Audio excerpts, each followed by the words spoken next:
Deux mondes se font face, comme deux respirations différentes d'une même ville. D'un côté, des toits de tôle qui vibrent sous le vent et une poussière qui colle aux mains. De l'autre, des façades de verre où la lumière glisse sans se poser. Deux origines. Une humiliation. Un pardon qui change tout. C'est l'histoire d'un enfant du bidonville et d'une héritière de la ville, et de ce que cela coûte de regarder son passé en face. Ella est née dans une maison où l'on servait le thé sur des assiettes parfaites. Son monde était une succession d'adresses faciles, écoles privées, dîners organisés, attentes et privilèges transmis comme un héritage. Elle a grandi en apprenant à porter le bon sourire, à maîtriser l'art du mot qui ne blesse pas, sauf ce jour-là à l'école. Obina a grandi sur un terrain étroit, où l'on apprenait très tôt à réparer ce qui casse, à inventer des solutions avec peu. Le bidonville n'était pas un décor d'horreur dans ses yeux, mais une communauté qui partageait des repas, des savoirs, des espoirs. Il n'a jamais confondu son origine avec un manque de dignité. Ce qui lui manquait parfois, c'était le silence. Silence face au rire, silence face à l'exclusion. À 15 ans, dans la cour du lycée, la cruauté prit la forme d'un geste mesquin. Il y avait ce vieux vélo, fragile mais précieux pour Obina, un moyen d'aller plus loin que sa rue. Ella passa devant la rangée de bancs, suivie d'un groupe qui se prêtait aux plaisanteries. Elle poussa légèrement le guidon du vélo d'Obina, alors qu'il freinait, faisant basculer la roue dans l'herbe, provoquant un bruit sec et la chute honteuse.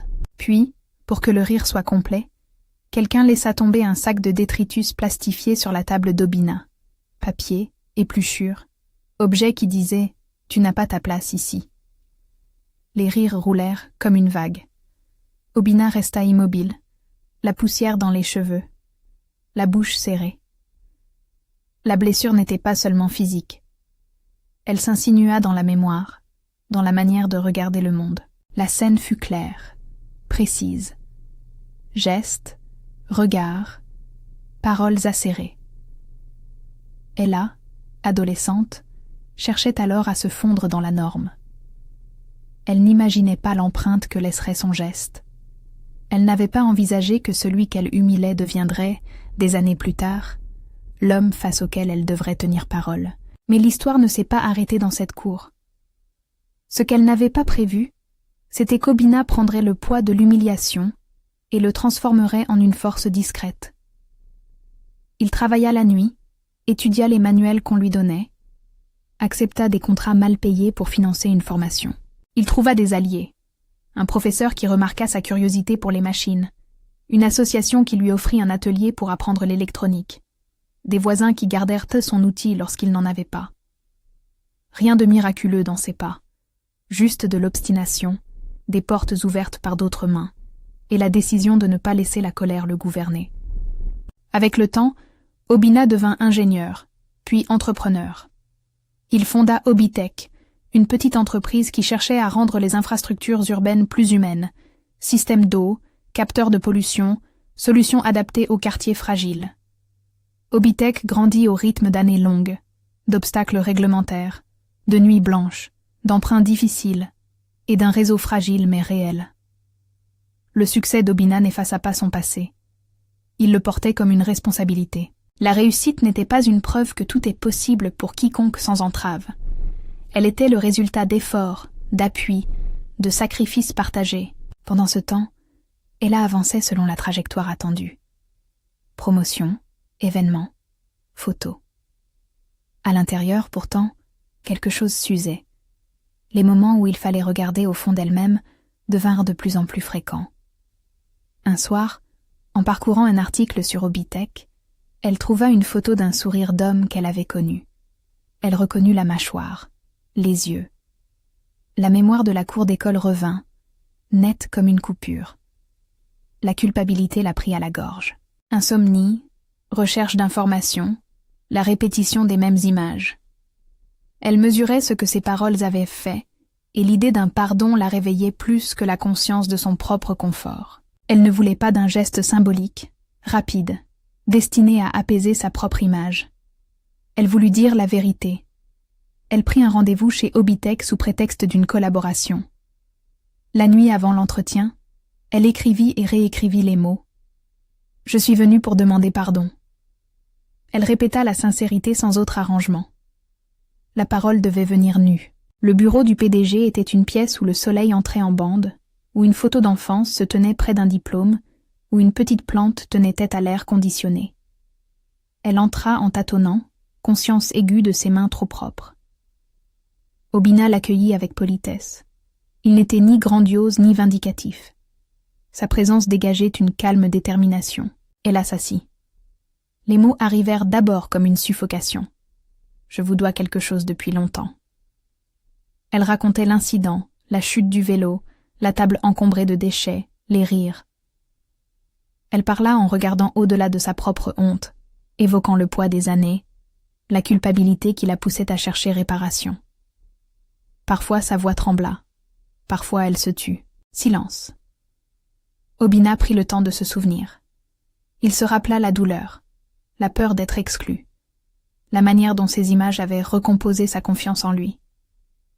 Il se rappela aussi des gens qui l'avaient soutenu, des compétences apprises, des nuits à démonter des moteurs pour comprendre. Il n'y avait pas d'amnésie. Il y avait une mémoire qui pouvait être offerte en vérité. « Je ne peux pas dire que je n'ai pas souffert », dit-il finalement, mesuré. « Ce qui s'est passé m'a marqué. Mais je crois que laisser la colère gouverner aurait été plus destructeur. Je n'ai pas attendu que vous reveniez pour reconstruire ma vie. J'ai travaillé, j'ai accepté l'aide que d'autres m'ont donnée. » Il marqua une pause. « Je vous écoute. » Ella parla de restitution, d'engagement concret, de volonté de ne pas revivre un geste isolé. Elle proposa des actions. Se rendre dans le quartier, rencontrer les leaders locaux, co-créer des programmes. Elle ne vint pas avec des chèques sans voix. Elle vint avec la proposition de marcher aux côtés et d'utiliser ses ressources pour soutenir l'autonomie plutôt que l'aumône. Sa demande n'était pas seulement un « pardonne-moi », c'était une offrande d'apprentissage. La réponse d'Obina fut à la fois simple et exigeante. Il accepta le pardon personnel, mais il posa une condition morale. Le pardon ne suffirait pas si les structures qui produisaient des inégalités restaient intactes.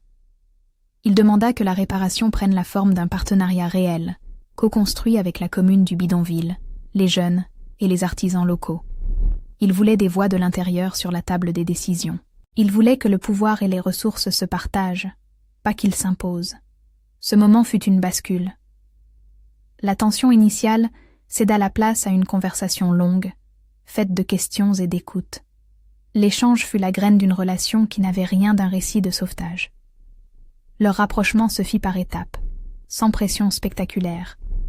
Un café partagé, une visite au centre communautaire, la découverte d'un atelier de réparation où Obina avait appris ses premiers tours de main.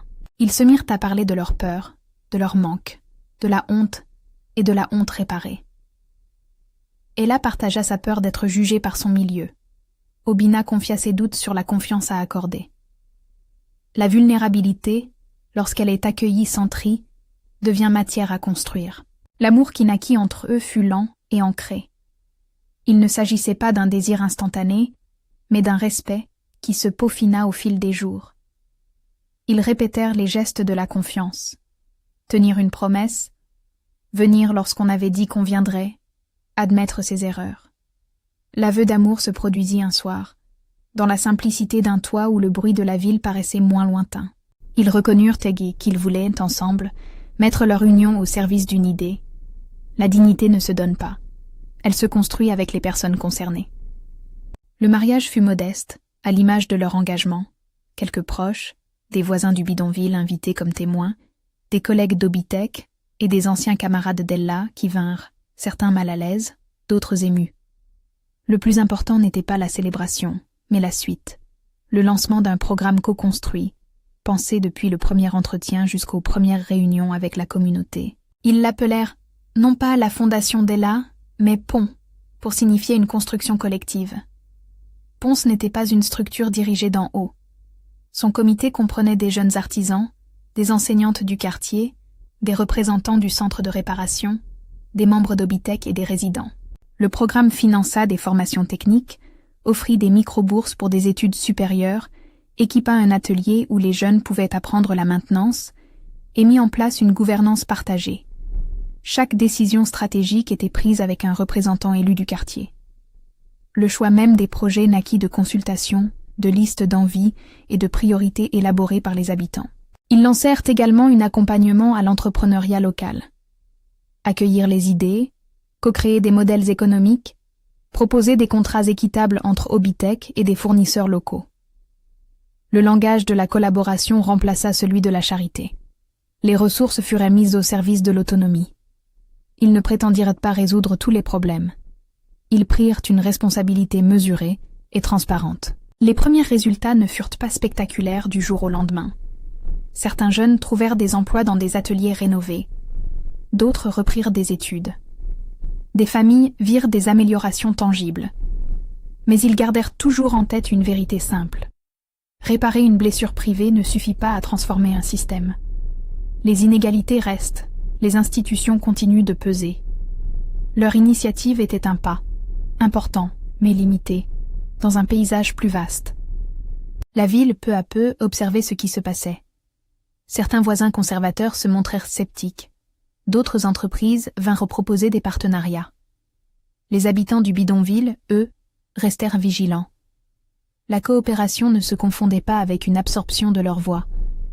On célébra la dignité retrouvée, on mesura aussi les défis persistants, et on insista sur la nécessité d'alliances durables, de politiques publiques et d'un engagement citoyen plus large. Sur un chantier modeste, un jour de printemps, 2 mains se rejoignirent pour poser la première pierre d'un atelier.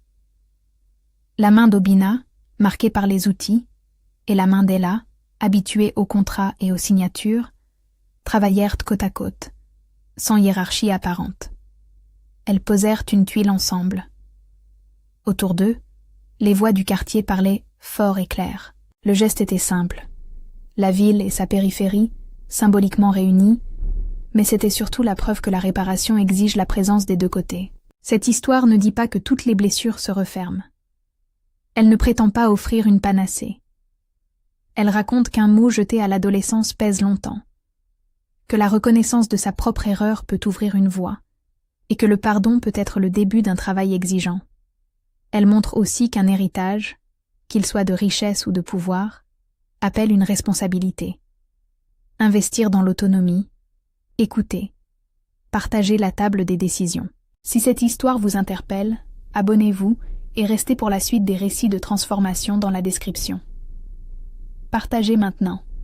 Dites en commentaire ce que, pour vous, signifie la justice sociale. Est-ce réparation, autonomie, égalité d'accès, ou tout cela à la fois? Contribuez à la conversation. Si l'on veut changer la ville, il faut commencer par se tenir la main et comprendre que la dignité n'est pas à donner, mais à reconnaître, à co-créer. Et quand la ville s'éveilla un matin, on vit des toits de tôle et des façades de verre s'éclairer ensemble. 2 mains continuèrent d'aligner des briques, non pour effacer le passé, mais pour construire un présent où l'origine de chacun cesse d'être une condamnation.